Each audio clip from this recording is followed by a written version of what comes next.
Welcome to another exciting episode of the Paperback Warrior Podcast. I'm Eric, and I'm your host for this wild and woolly adventure through vintage paperback books. This podcast directly connects to the paperbackwarrior.com blog, where you can find hundreds of reviews as well as the recorded prior episodes of this very show. Okay, so today's episode is really cool, and I'm excited about it. I've been planning something like this for months. So, based on the episode's title, you're probably asking, what the heck is deer hunter horror? Well, today's feature looks at a subgenre of action adventure fiction that features deer hunters or deer hunting trips. This niche genre typically features the deer hunters hunting human prey, targeting each other, or becoming a target by some outrageous lunatic or clan of people. I'm going over this neat little concept and providing reviews of books that I've read in the past and some new ones that I've most recently read to prepare for this podcast episode. In addition to those fun reviews, I'm going to lay a new historical adventure book on you called East Indianman. It was just recently published, and the author is Griff Hosker.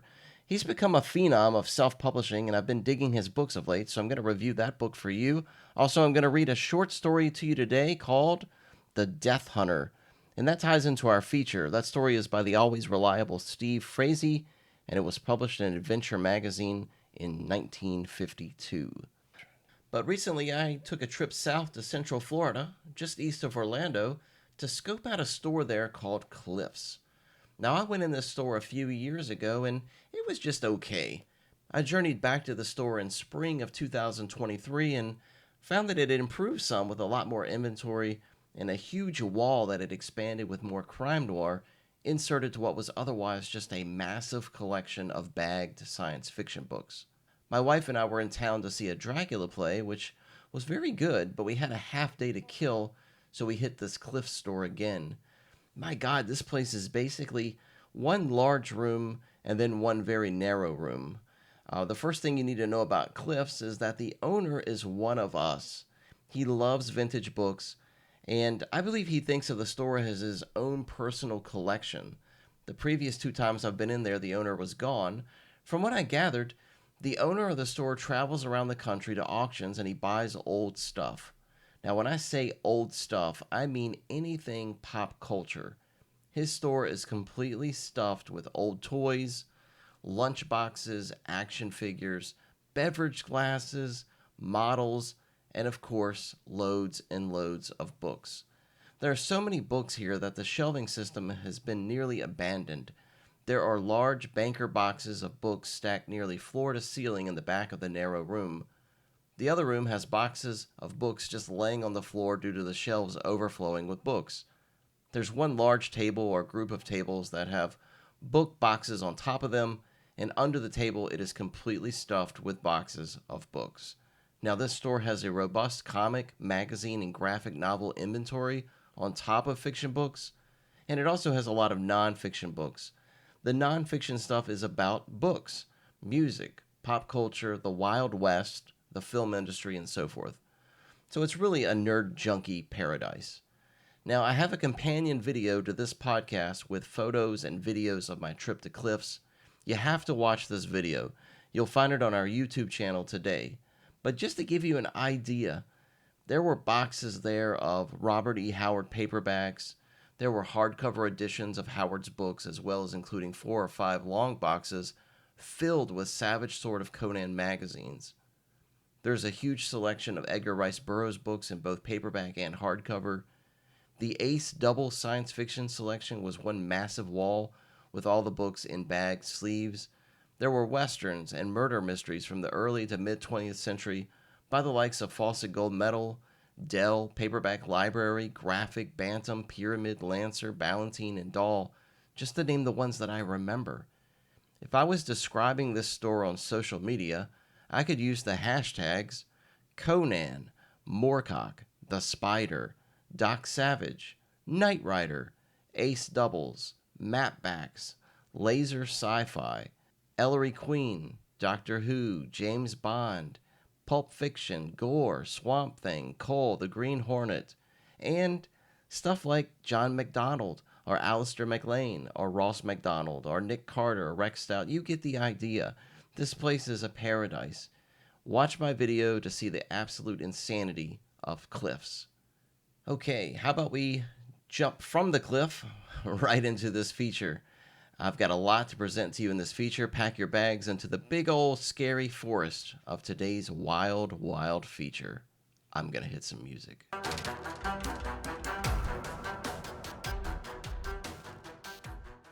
Okay, so today's feature has some distinct parameters that you need to know and understand before we embark on this paperback journey.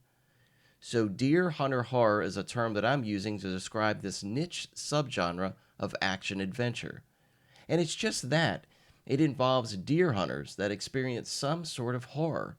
Now, you might be saying to yourself that this genre could just include things like manhunts through the wilderness, or it could be those safari type of books that involve big game hunters stalking savage beasts. That isn't what we're talking about here. We're also not talking about the most dangerous game concept of where humans hunt humans in a remote area for pleasure. That isn't it either. So the classics of those particular types of genres, the big game hunter books, the man on the run in the forest books, the battle royale types of stories, we're eliminating those works. So in your mind, just remove books like First Blood or the story Most Dangerous Game, or even books like Deliverance or Rogue Mail. It doesn't fit this niche. So you're probably thinking, what in the heck even fits the niche then? So the concept is that deer hunters are involved in the books and stories of this deer hunter horror subgenre. These deer hunters are in the forest enjoying the average hunting trip traditions.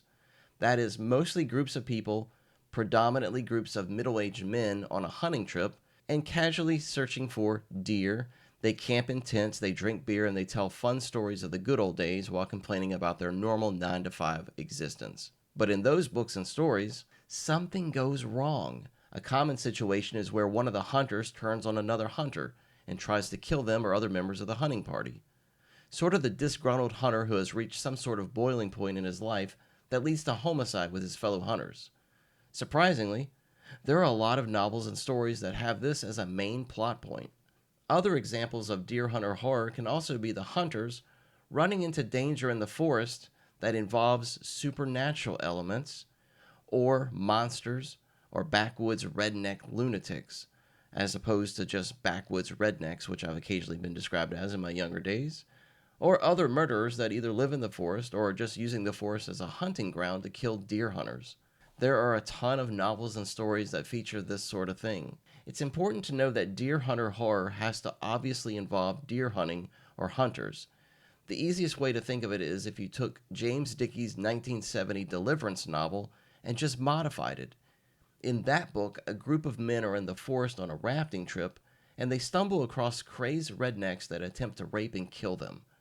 Just replace rafting trip with deer hunting trip, and you'll get deer hunter horror. It may seem silly to isolate such a specific thing like this, but as I've read more and more books through the years, I can clearly see this as a recurring plot involving deer hunters. Maybe you've seen it too. Now, before I dive into reviews of deer hunter horror books, which is the bulk of this feature, I wanted to note that I can't really date when this sort of genre started, nor can I trace it back to any particular origin. My guess is that the centuries of literature all involve some sort of element of this niche. Early novels about skirmishes and wars fought in the wilderness, or at least heavily forested areas, eventually spilled into action-adventure novels of men hunting animals on land and in the sea. Of course, Western fiction novels often feature cowboys or mountain men in the wild, battling other men, animals, harsh elements, or native people. Hunting in general became popularized in glossy magazines and boys' books in the early 20th century, and are still popular to this day, which also meant that hunting stories, skirmishes, and so forth were popular to tell around the campfire or garage. I will say that the majority of the books I'm discussing were published during the 1970s and probably marketed and or influenced with the timing of James Dickey's Deliverance novel, which by the way was published in 1970 with a successful film in 1972. Now, I can remember as a kid, I went to the same barber shop for 16 years. My dad went there and he took me along, and it was a men's barber shop with 5 men that cut hair and talked to the room about deer hunting and fishing. This was an old school southern barbershop. And occasionally these hunting stories would get really interesting and intense when one of the men would complain about how another hunter nearly shot him. or how another hunter invaded his hunting spot and killed a trophy deer right out from under him. I could sense even back then that hunting trips could become dangerous when these loud, obnoxious men, possibly fueled on old Milwaukee beer, got angry with each other. I even remember on my own hunting trips the shouting matches and competitive edge my family and friends had when it came to stalking and killing some prized buck. Now, I can specifically remember my dad being accused once of stepping over a fence onto some other hunting club's land. The argument was so intense that my dad ended up giving his rifle to another hunter as a show of good faith that he never meant to intrude on their land and just happened to miss the fence that happened to be torn down and half buried in the dirt. The men gave the gun back to my dad at the bottom of the mountain, but confessed to him later that they were going to destroy the gun and beat the shit out of him before calling it a day. This is just crazy stuff that can happen on hunting trips. To this day, I have two uncles that absolutely hate each other. They refuse to speak to each other due to a bear hunting incident decades ago. These are grown men that are brothers, now in their 70s, that refuse to have a relationship with each other over a bear. It's nuts. So, with that being said, let's get down to some specific works of fiction that are clear examples of deer hunter horror. The first one is a book I just recently read titled High Hunt. It was published in 1973 and was authored by fantasy writer David Eddings. This book was one of only two novels Eddings wrote outside of the fantasy genre. As a side note, Eddings wrote the book while in prison serving time over child abuse. Now, High Hunt is written in first-person narrative by Dan Alders. Dan has just been recently discharged from the Army, and he's kind of in between life journeys from being a soldier to going back to being a full-time college student. In his downtime, he decides to reconnect with his brother in Washington State.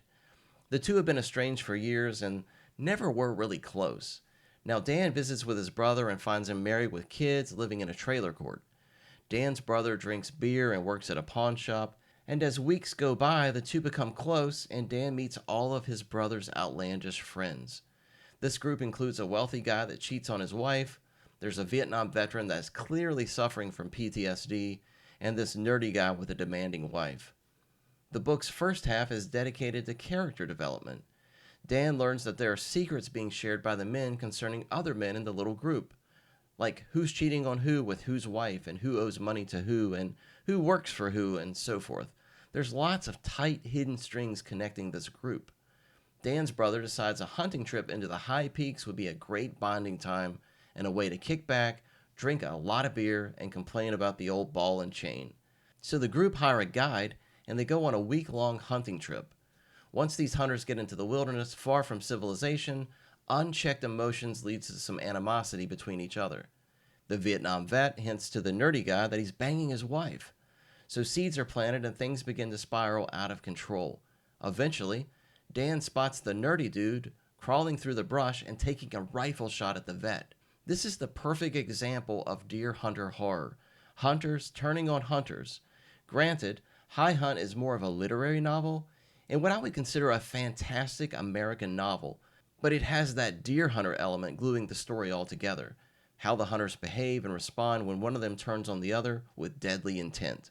Again, that book is called High Hunt by David Eddings, and you should read that book. Another example is The Hunting Shack, a 1979 paperback authored by Gennard Landers. In this book, 6 average men venture into the wilderness on an annual deer hunting trip. Like High Hunt, a rivalry exists between the men on who can kill the biggest deer and drink the most beer. One of the men in the group, a guy named Glenn, goes hunting on his own one early morning and purposely shoots and kills 2 other hunters. Later, as the narrative develops, Glenn begins to pick his next target, which is one of the men on the hunting trip with him. The locale for this book is Wisconsin, and there's plenty of snowstorms and wilderness survival to etch some other obstacles into this deer hunter horror tale. Again, this book is called The Hunting Shack from 1979, written by Gennard Landers, and it was great. Now, author Clark Howard used deer hunter horror as an element in his 1978 paperback titled The Hunters. In this novel, 4 men participate in a deer hunting trip in Nevada every year. In the book's first half, readers learn that these 4 men really hate each other, and each of the 4 characters has a chip on his shoulder. One guy is wearing women's panties while dealing with the fact that his wife is having an affair. Another guy is so stressed out that he has bleeding ulcers. Another guy despises his own wife and is sleeping with the wife of one of the four men. Another guy is a pharmaceutical rep that's selling drugs illegally. There are things going on behind the scenes. As tensions rise through suspicion and motive, the group begin to turn on each other. Now, in this novel, the deer hunter horror aspect is the central portion of the novel. The four end up leaving the forest later, and the novel's finale features the men battling over things that happened on the hunting trip. Again, this was The Hunters from 1978 by Clark Howard. Alright, so let's just switch it up just a little bit here. A book called Snowblind was published in 2012. It was authored by horror novelist Michael McBride. In this book, college buddies gather for their annual deer hunting trip into the Colorado Rockies. On the hunt, one of the men ends up sliding on the rocky slope and shatters his leg. During an intense snowfall, the men end up having to carry their fallen friend through the woods until they can find an abandoned cabin. As the hunters are trying to figure out what to do, they see some warnings carved into the house's wooden exterior. The warnings suggest that there's some sort of creature or monster in this part of the forest that hunts humans. Soon, the men find themselves hunted by something in the forest. Now, McBride does a pretty good job of keeping the enemy hidden from the reader. The joy of the book is trying to determine what it is that is hindering these poor deer hunters. I especially like the gunplay as the men try to fire at the creature while trying to run the bolt faster and faster in their rifle. I thought this was a really cool detail that some of these deer hunter horror novels don't necessarily describe. Bolt action rifles are cumbersome in a firefight. Again, this novel is called Snowblind, written by Michael McBride and published in 2012. A sequel to this book also exists titled Sunblind, which I've never read. One of the most popular deer hunter horror novels of all time is Hunter's Blood by J.R. Cunningham. The book was released in 1977 by Fawcett Gold Medal. In this book, four suburbanites gather every year for an annual deer hunting trip in a different part of the country. This time, it's a 400-acre stretch of wilderness in Arkansas that's closed to the public. But when the group get into the woods and secure a campsite, they discover piles of animal heads and entrails. Later, the group shockingly finds a makeshift camping area that's occupied by these Neanderthal people that gut animals and play with bones and skulls.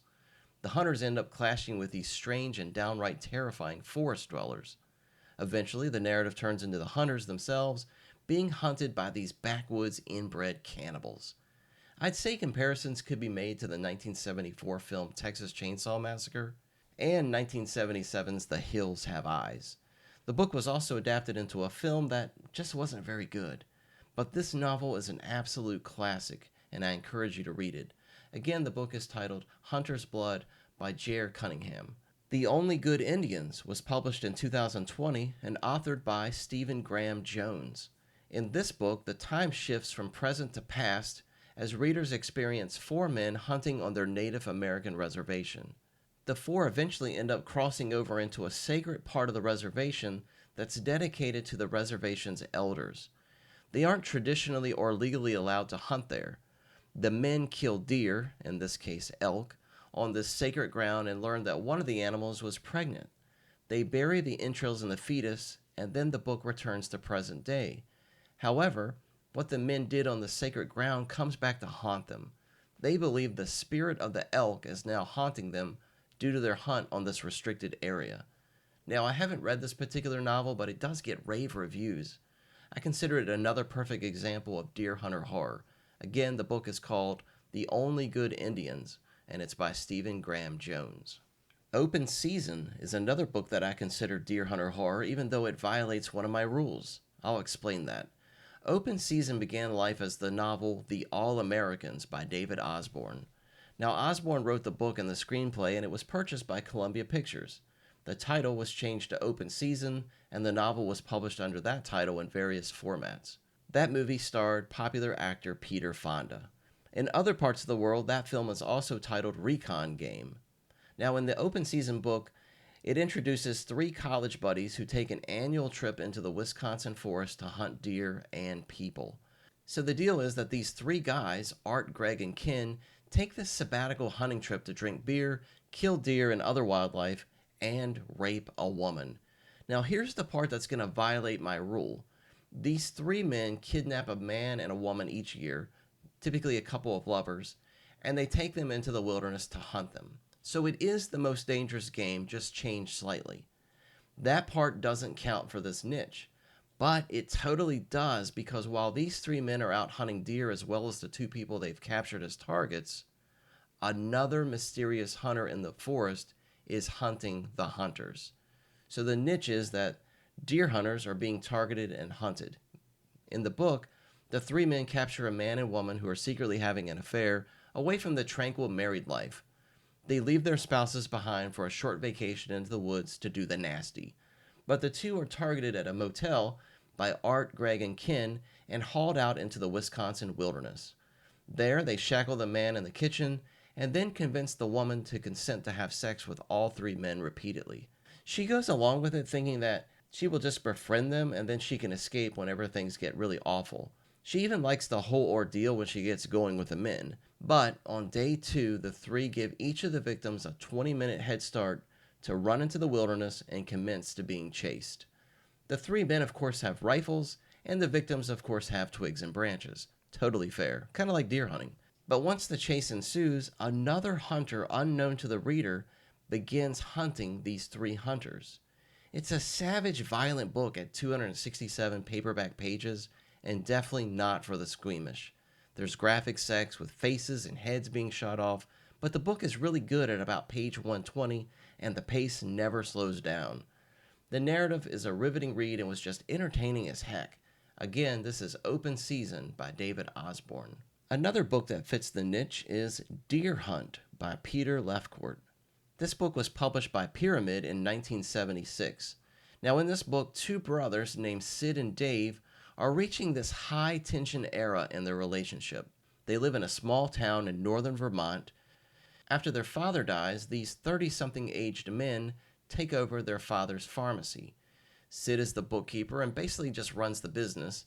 Dave isn't a hands-on kind of guy, and he doesn't really do as much with the store, but he's still getting 50% of the profits. Now, Sid is a fair, honest guy. He's often asked Dave to sell his half of the business, but Dave refuses. Now, Dave and Sid's wife Cora dated right out of high school. However, Cora fell in love with Sid, and Dave continued to remain single, living by himself in a remote farmhouse.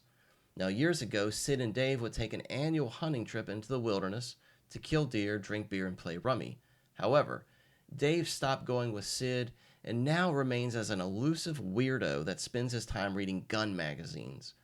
In this weird scenario, Dave accuses Sid of stealing money from the pharmacy cash register, which is really nuts because Sid has much easier ways of stealing money because he runs the books. So this new hunting trip that Sid's about to embark on this year runs afoul when Dave volunteers to go with him. Sid gets the feeling that Dave is wanting to go deer hunting with him so he can shoot and kill Sid in a revenge plot to get the pharmacy to himself and to somehow get Cora back. However, things get really, really strange when Dave outlines a hunting map with one side labeled as Dave and one side labeled as Sid. Dave explains that this hunting trip will be different because Dave and Sid will hunt and kill each other. Now, Dave despises Sid so much that he declares that he's going to be Sid's killer. Whoever wins and kills the other will explain to the police that it occurred by mistake while shooting at a deer. Sid, of course, thinks this is all nuts, but Dave warns him that if he doesn't participate in this hunt, he's going to come to Sid's house and just kill him in his sleep, or at least at a time when he least expects it. Sid can't live with the fear and paranoia that his brother is going to murder him, so he agrees to this macabre deer hunt so he can at least have a fighting chance and can finally clear his mind from the stress. Now, you're probably thinking, why doesn't he just go to the police? This small town has one police officer, and he works as the town's electrician. No dice there. So this book, it works as a high-tension hunting affair that will more than likely result in someone being shot at, or shot and killed. This book was really, really good. It had a slow building up in the book's first half to really kind of set the tone that these brothers aren't bonded by any means. Great book. Check it out. Again, Deer Hunt by Peter Lefcourt. The last book I wanted to mention is Shoot by Douglas Fairbairn. It was published in 1973 and follows a formula that should be familiar to you at this point. Four buddies get together to go hunting. This time it's in the Canadian wilderness. These four men, with the main character being Rex, stumble into an area that's already being hunted by another group of men. The two groups of hunters clash and shots are fired.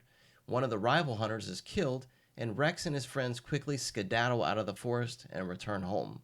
However, Rex becomes paranoid that the rival hunters will find and kill him and his friends. Now, I haven't read this book, but I have read great things about it. It seems to fit perfectly into the confines of this deer hunter horror niche I've presented to you today. Alright, so that's really all the books that I wanted to mention today and sort of talk through. I hope you've enjoyed this feature on deer hunter horror.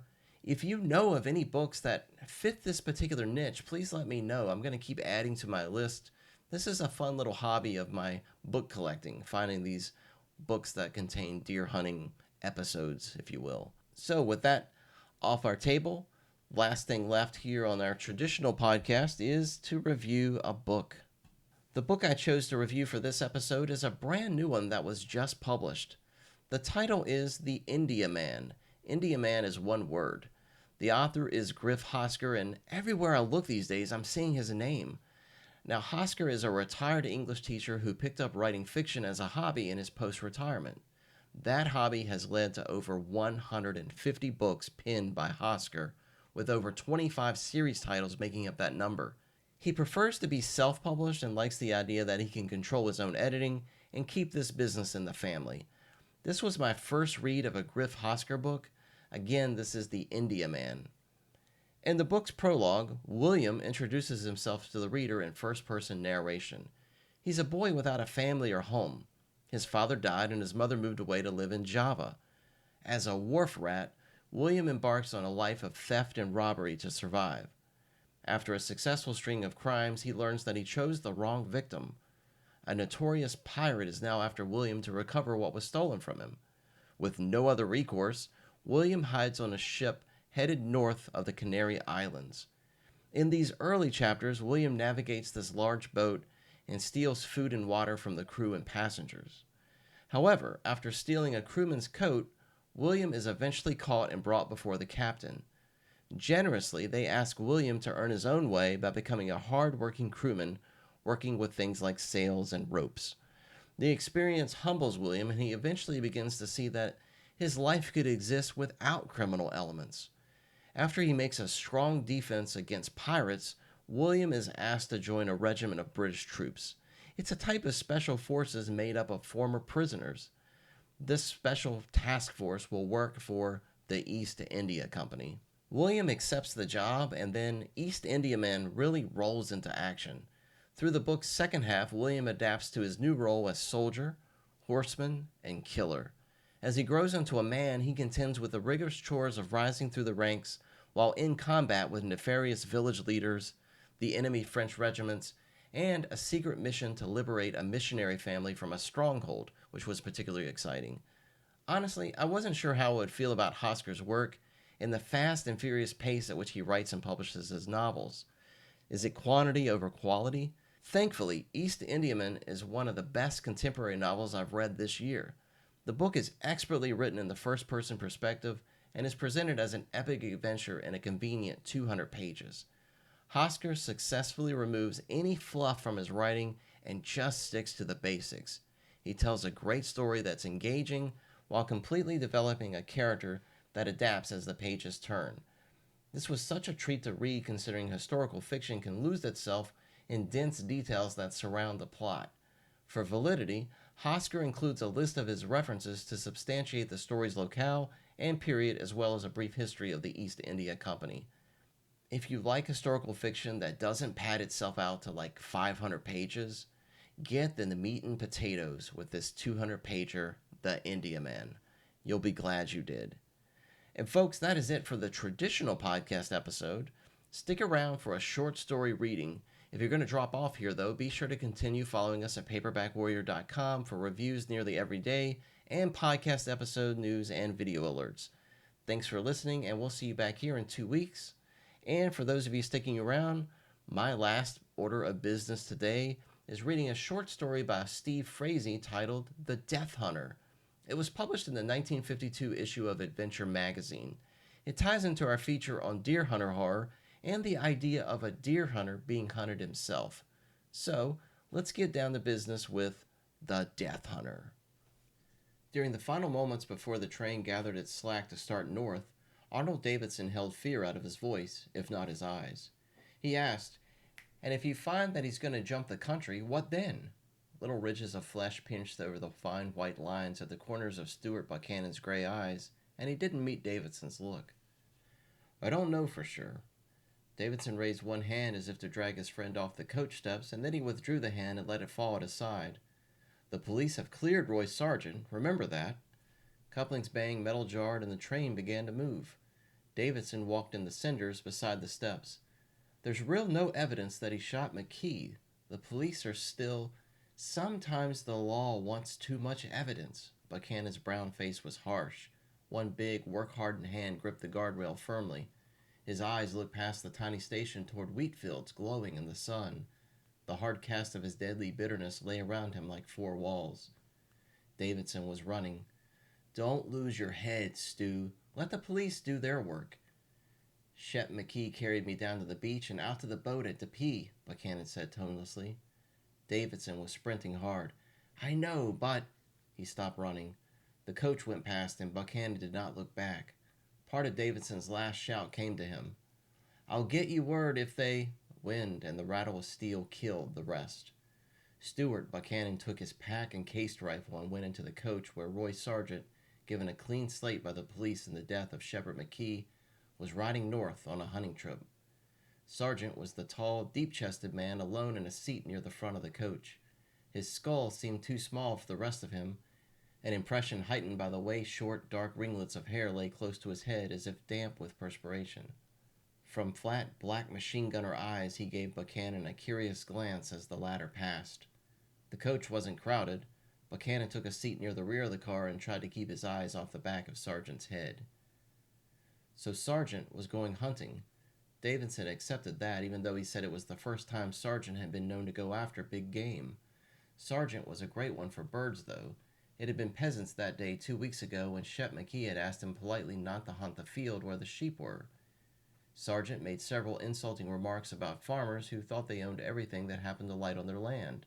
He admitted at the hearing that McKee had been patient, up to a point, until McKee's slow grin so infuriated Sargent that he started a fight.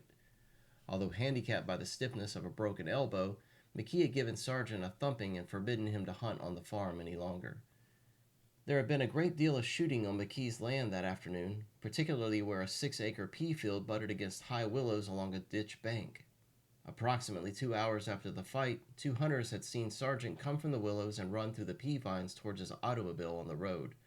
They said that they had heard one shot just before Sargent burst from cover.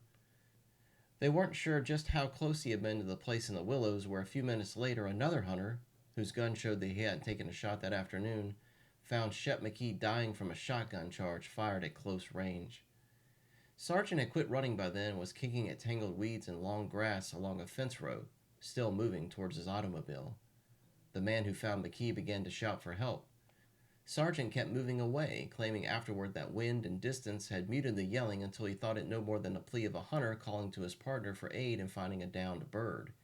He said he had run from the willows in pursuit of a wounded pheasant he had almost stepped on. Just 2 days before, the police had given Sargent a clean bill. Now he was running out, taking the least obvious route under the pretense of going hunting. What if the police had cleared him?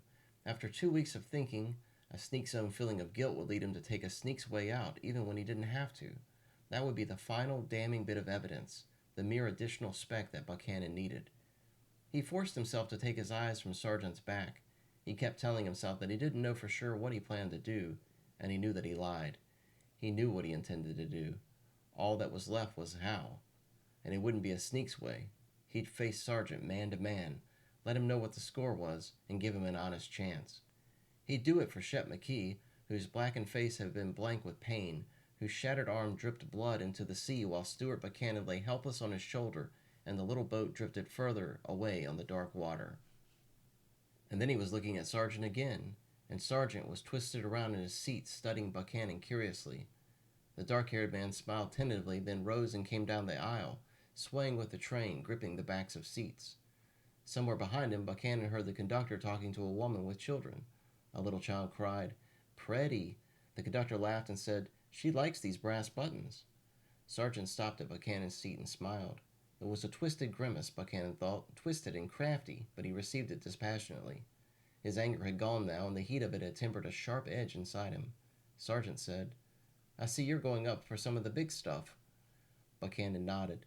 The sergeant looked like a man with a high, quick temper, an unsteady sort of fellow when the pressure was on. That would be worth remembering. "You've been around town 2 or 3 days, haven't you?" Sargent asked. "With Davidson?" Caution rose in Buchanan. He nodded again. "Thought I'd seen you, and I noticed him at the train a minute ago." Sargent glanced at the rifle case in the rack above Buchanan. "Isn't that Davidson's?" "Uh-huh. I borrowed it for this trip." "Great fellow, Davidson," Sargent said. "We used to hunt birds together every—" A shadow crossed his face, and his thoughts switched abruptly. "No," Buchanan thought. "Davidson will never hunt with you again." "This is my first big game try," Sargent said. He looked at Buchanan's big hands, at the steady gray eyes with the white lines at the corners. "How much do you depend on a guide, or are they just all racketeers?" "That depends on the guide, I suppose." Sargent smiled. "You got a good one lined up?" Buchanan shook his head. "I decided to make this trip on the spur of the moment." Sargent ducked his head and raised his brows as he looked out of the window. "I've got one hired at Little Bear." For several moments he watched Fields sweep past, and then he looked at Buchanan. "I was thinking we could throw in together. You're a friend of Davidson's and all." He left the proposal dangling. He's smarter than he looks, Buchanan thought. But even if Sargent had read the truth in Buchanan's face a few moments before, or had guessed it from the relationship with Davidson, nothing was going to help him if he tried to skip the country. "Such a shame," the woman was telling the conductor, "to go through that terrible fighting and then be killed in a hunting accident on his own farm." Sargent's face went bleak and hard. He looked warily at Buchanan and seemed on the verge of withdrawing quickly. "Sit down," Buchanan said. "Let's talk your idea over." 3 miles above the settlement of Little Bear, which sat at the upper end of Mirror Lake, Buchanan lay on a hillside lush with clover and watched a mother black bear providing fish for her 2 cubs in a little boggy flat below. Wading up a narrow stream overhung with long brown grass, the old she-bear hurled shining geysers and gleaming trout onto the banks. Snuffling at the water, her coat agleam with wet in the late afternoon sun, she explored under the banks, drove the fish ahead into clear water, and blasted them out with incredibly quick sweeps of her paws. The cubs snarled and pounced and feasted. For 3 days now, Buchanan had spent his days less than a half-mile from the camp in a clearing at the junction of the two small streams. Each day had seen the bears, once stripping berry bushes, one afternoon ripping rotten logs apart on a hill where new growth was rising above an old burn, and today, fishing. He had no interest in killing a harmless black bear, even if there had been no other thoughts than hunting on his mind. So far he hadn't targeted the rifle that lay beside him. From where he lay, he could watch the trail in a narrow valley that opened on his right to timber-spotted hills beyond. Behind him, higher up, the pines were dense on the opposite slope. A rocky spine rose almost sheer and bare. Deidre, the guide from Little Bear, and Sargent always went up valley. It was unlikely, Buchanan thought, that Sargent would make a wide detour around this vantage point to reach Little Bear and Mirror Lake, where there was an amphibian for hire. It was very unlikely, since Buchanan had given Deidre $50 to prevent that sort of move, telling the quiet, sharp-eyed little guide that Sargent must not be allowed to stray because he was a rank novice out on his first woods trip. Not that Deidre hadn't known from that moment he'd met the two men at the station 15 miles from Little Bear. Deidre had taken the money and nodded, his quick black eyes shooting questions that he didn't ask. The guide was no fool. Deidre had taken the money and nodded, his quick black eyes shooting questions that he didn't ask. The guide was no fool. He'd brought in 2 men, and he'd go out with 2 men or know the reason why. Not that Buchanan intended to conceal his actions when the time came, but he wanted no interference. He watched the black bear explode another fish from the water. She went ashore to eat it, beating the cubs away. Buchanan's thoughts came back to Sargent.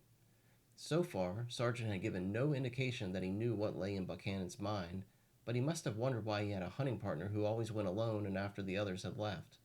Suppose Sargent hadn't intended to leave the country at all. Buchanan considered that thought.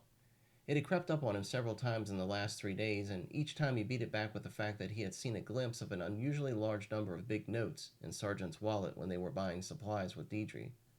No man out hunting would be likely to carry a huge sum of money with him. Oh, Sargent intended to run away, sure enough. He was playing a crafty waiting game. It might require a little pressure to flush him out, a slight forcing of the issue, but he'd break sooner or later. The old bear stopped fishing. She sat up in the water, sniffing the air, looking up valley. Then she scrambled from the stream and began to move quickly towards the forest. One cub followed. The others loitered, snuffing in the dead grass where fish had been. He was still there 5 minutes later when Deidre and Sargent passed on a trail 100 yards from him. They saw him, and Sargent started to raise his gun. Deidre said no, no with his head in one hand. Sargent lowered the rifle and the two men went on. When they were out of sight in the trees, Buchanan followed.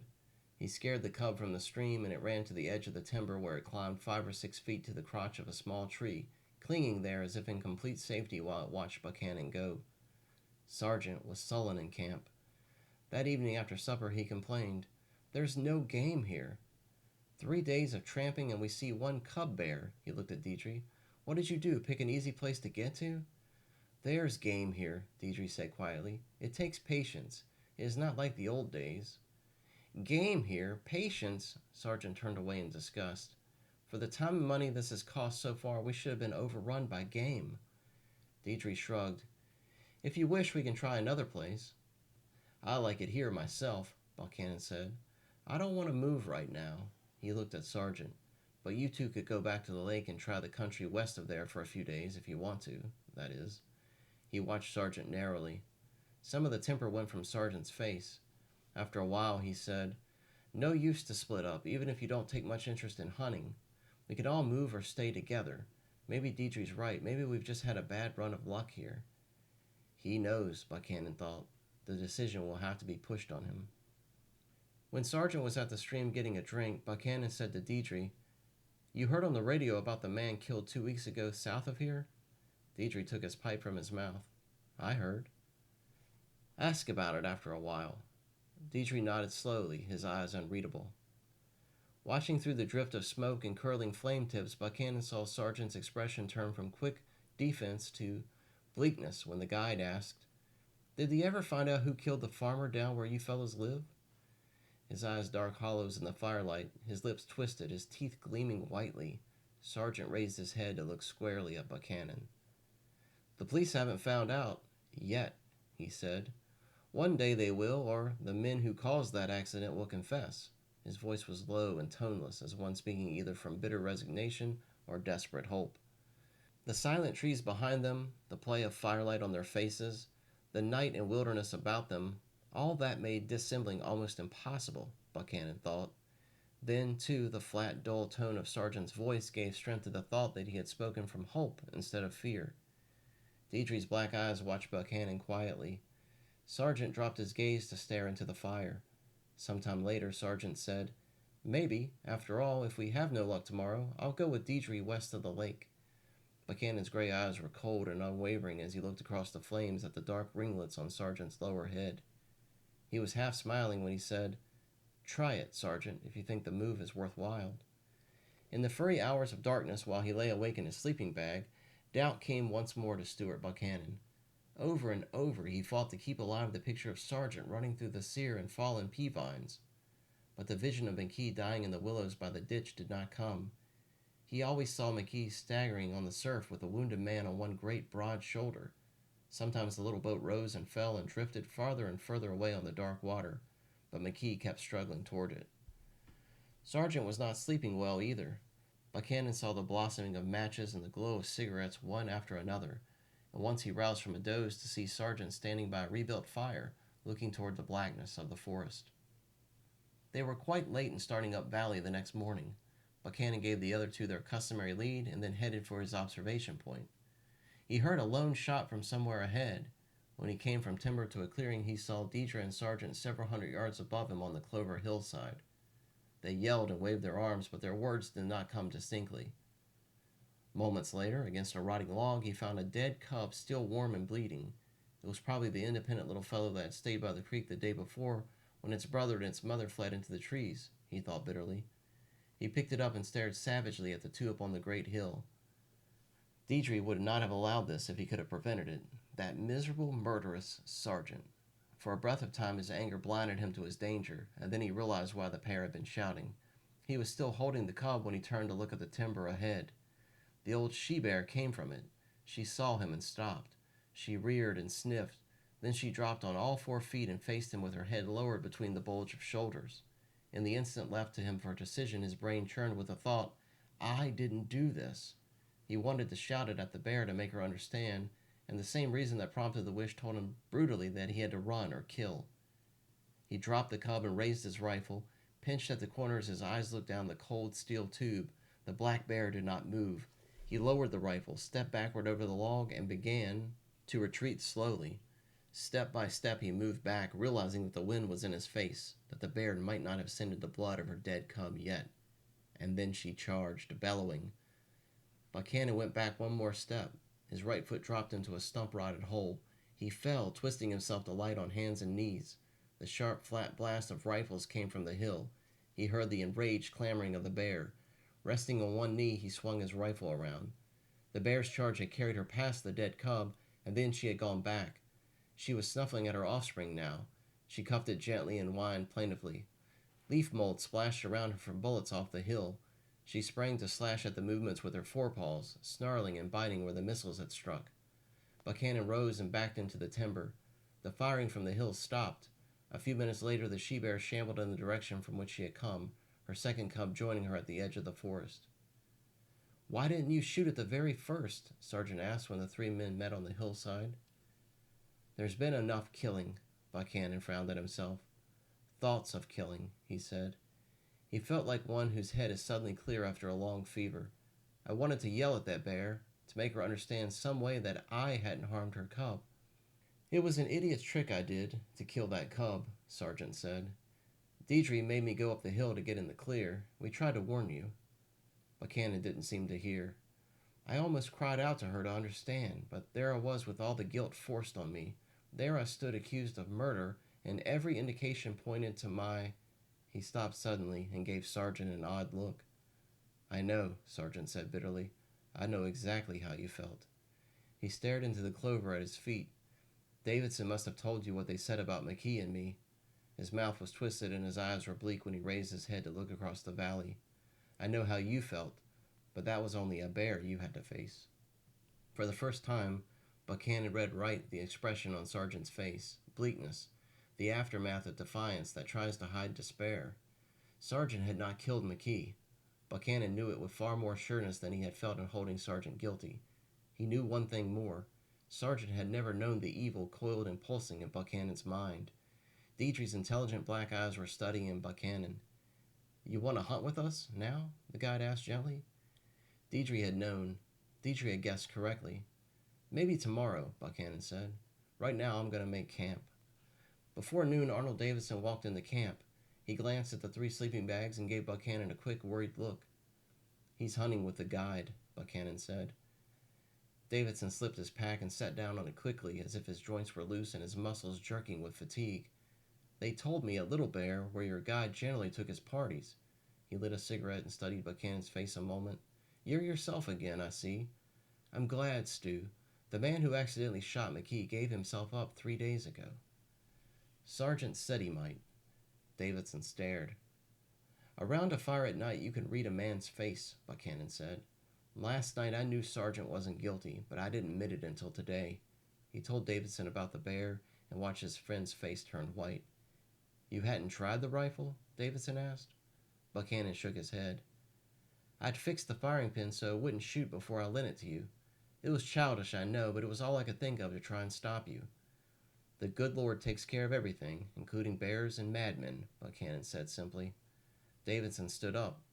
He wasn't tired now, and he hadn't been physically tired when he dropped limply on his pack. He smiled. I bought a replacement. While we're here, we may as well stay a while and hunt. So there you have it, The Death Hunter by Steve Frazee.